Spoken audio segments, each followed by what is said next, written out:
Hi friends, എല്ലാവർക്കും എൻ്റെ പുതിയ വീഡിയോയിലേക്ക് സ്വാഗതം. ഇന്ന് ഞാനൊരു മുട്ടക്കറിയാണ് കേട്ടോ ഉണ്ടാക്കിയിരിക്കുന്നത്.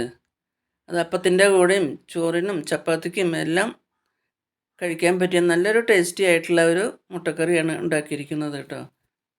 അപ്പോൾ എങ്ങനെയാണ് ഞാൻ ഈ മുട്ടക്കറി ഉണ്ടാക്കിയതെന്ന് നമുക്കൊന്ന് നോക്കാം. അതിനായിട്ട് ഞാനൊരു വലിയൊരു സബോള ചെറുതായിട്ട് അരിഞ്ഞ് വെച്ചിട്ടുണ്ട്. 4 മുട്ട പുഴുങ്ങി വെച്ചിട്ടുണ്ട്, 2 ഉരുളക്കിഴങ്ങ് പുഴുങ്ങി വെച്ചിട്ടുണ്ട്, ഒരു കഷ്ണം ഇഞ്ചി, 5-6 വെളുത്തുള്ളി ഒക്കെ ചതച്ച് വെച്ചിട്ടുണ്ട്, 2 പച്ചമുളക് അരിഞ്ഞ് വെച്ചിട്ടുണ്ട്, 2 തക്കാളി കഴുകി അരച്ച് വെച്ചിട്ടുണ്ട് കേട്ടോ മിക്സഡ് ജാറിൽ. അതിനുശേഷം ഒരു പാൻ അടുപ്പത്ത് വെച്ചു. അത് ചൂടായപ്പോൾ അതിലേക്ക് ഒരു 1.5 ടീസ്പൂൺ വെളിച്ചെണ്ണ ഒഴിച്ച് കൊടുത്തു കേട്ടോ. വെളിച്ചെണ്ണ ചൂടായപ്പോൾ അതിലേക്ക് ഒരു ടീസ്പൂണ് ജീരകം ചേർത്ത് കൊടുത്തു. ആ ജീരകം നല്ലപോലെ ഒന്ന് പൊട്ടി വന്നപ്പോൾ അരിഞ്ഞു വെച്ചിരുന്ന സബോള ചേർത്ത് നല്ലപോലെ ഒന്ന് ഇളക്കി. ആവശ്യത്തിനുള്ള ഉപ്പും കൂടിയും ചേർത്ത് കൊടുത്തു. വീണ്ടും ഒന്ന് ഇളക്കി. അതിനുശേഷം നമ്മൾ ചതച്ച് വെച്ചിരുന്ന വെളുത്തുള്ളി, ഇഞ്ചി, പച്ചമുളക് എല്ലാം ചേർത്ത് കൊടുത്തു കേട്ടോ. വീണ്ടും എല്ലാം നല്ലപോലെ ഒന്ന് ഇളക്കിയെടുത്തു. അതിനുശേഷം അതിലേക്ക് ഒരു 1/2 ടീസ്പൂണ് മഞ്ഞൾപ്പൊടിയും കൂടിയും ചേർത്ത് കൊടുത്തു. മഞ്ഞൾപ്പൊടി ചേർത്ത് വീണ്ടും നല്ലപോലെ ഒന്ന് ഇളക്കി. ഒരു 1.5 ടീസ്പൂണ് മല്ലിപ്പൊടി ചേർത്ത്, ഒരു ടീസ്പൂണ് മുളക് പൊടി എല്ലാം ചേർത്ത് നല്ലപോലെ ഒന്ന് വഴറ്റിയെടുത്തു. ലോ ഫ്ലെയിമിലാണ് കേട്ടോ വഴറ്റിയത്. പൊടികളുടെയൊക്കെ പച്ചമണം പോകുന്നത് വരെ നമുക്കൊന്ന് ലോ ഫ്ലെയിമിലൊന്ന് വഴറ്റിയെടുക്കണം. അതിനുശേഷം അരച്ച് വെച്ചിരുന്ന തക്കാളിയും കൂടിയും ചേർത്ത് വീണ്ടും നല്ലപോലെ ഒന്ന് ഇളക്കി വേവിച്ചെടുത്തു കേട്ടോ. കുറച്ച് കറിവേപ്പിലയും കൂടിയും ചേർത്ത് കൊടുത്തു. അപ്പോൾ മസാലയും സവോളയും തക്കാളിയും എല്ലാം നല്ലപോലെ ഒന്ന് അതിൻ്റെ പച്ചമണം മാറുന്നത് വരെ നമുക്ക് നല്ലപോലെ ഒന്ന് 2 മിനിറ്റ് നല്ലപോലെ ഒന്ന് വേവിച്ചെടുക്കണം.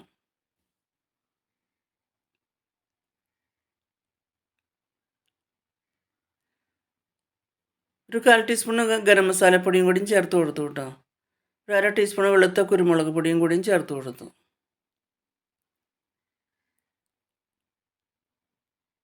വീണ്ടും നല്ലപോലെ ഇളക്കി ഒരു പേസ്റ്റ് രൂപത്തിലാക്കി കേട്ടോ.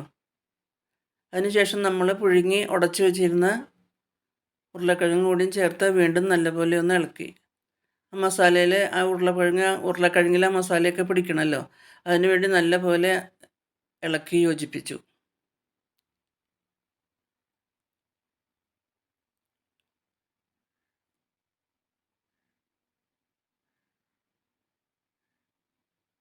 അല്പം വെള്ളം കൂടി ഒഴിച്ചു കൊടുത്തു കേട്ടോ. വെള്ളം കൂടി ഒഴിച്ചു കൊടുത്ത് വീണ്ടും നല്ലപോലെ ഒന്ന് ഇളക്കി.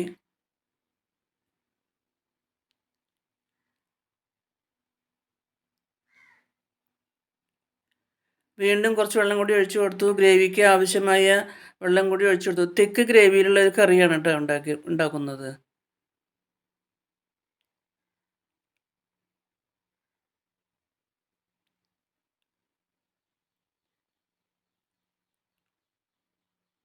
വീണ്ടും കുറച്ച് വെള്ളം കൂടി ഒഴിച്ചു കേട്ടോ. കുറച്ച് വെള്ളം പോരാൻ തോന്നി കുറച്ചും കൂടി ഒഴിച്ചു. വീണ്ടും നല്ലപോലെ ഒന്ന് ഇളക്കി ഒന്ന് വേവിച്ചെടുത്തു.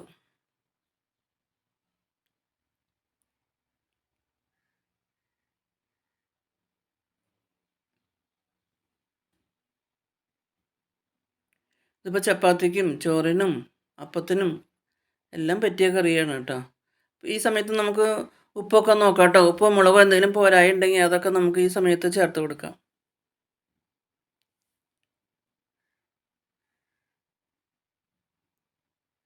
വീണ്ടും കുറച്ചും കൂടി വെള്ളം ഒഴിച്ചു കൊടുത്തു.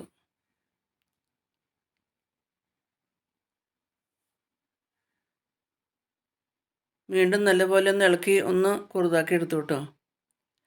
അതിനുശേഷം നമ്മൾ പുഴുങ്ങി വെച്ചിരുന്ന മുട്ടയുണ്ടല്ലോ, അത് പകുതിയാക്കിയിട്ടാണ് ഞാൻ എല്ലാ മുട്ടകളും ഞാനത് പകുതിയാക്കി.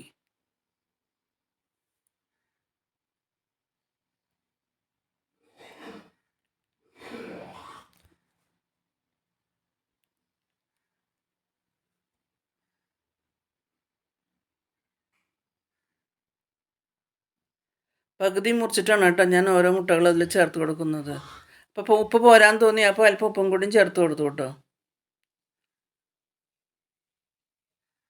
അപ്പോൾ നമ്മൾ നുറുക്കി 2 വെച്ചിരുന്ന ഓരോ മുട്ടയും ഞാൻ 2 ഒപ്പം പകുതിയാക്കി. അപ്പോൾ പകുതി വീതമാക്കിയ മുട്ട ഓരോന്നോരോന്നായി ഞാൻ ഈ കറികളിലേക്ക് വെച്ച് കൊടുക്കുകയാണ് കേട്ടോ.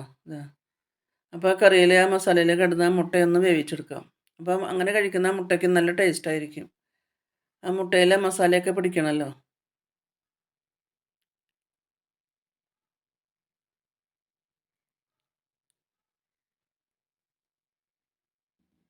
അങ്ങനെ വെറൈറ്റി ആയിട്ടുണ്ടാക്കിയ മുട്ടക്കറി റെഡിയായി കേട്ടോ.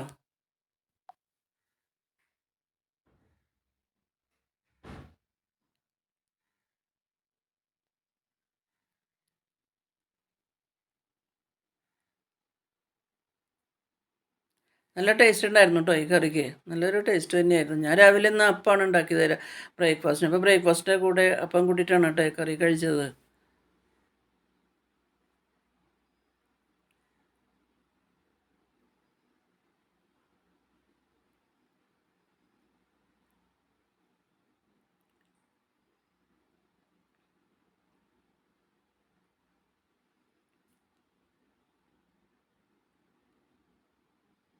അതിനുശേഷം കുറച്ച് മല്ലിയിലയും കൂടിയും ചേർത്ത് കൊടുത്തു കേട്ടോ. മല്ലിയിലയും കൂടി ചേർത്തപ്പോൾ കറിക്ക് നല്ലൊരു ടേസ്റ്റ് തന്നെയായി.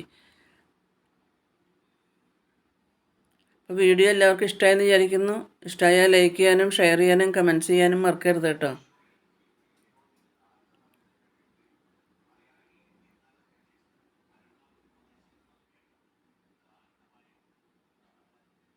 പുതിയൊരു വീഡിയോ ആയിട്ട് നമുക്ക് വീണ്ടും കാണാം.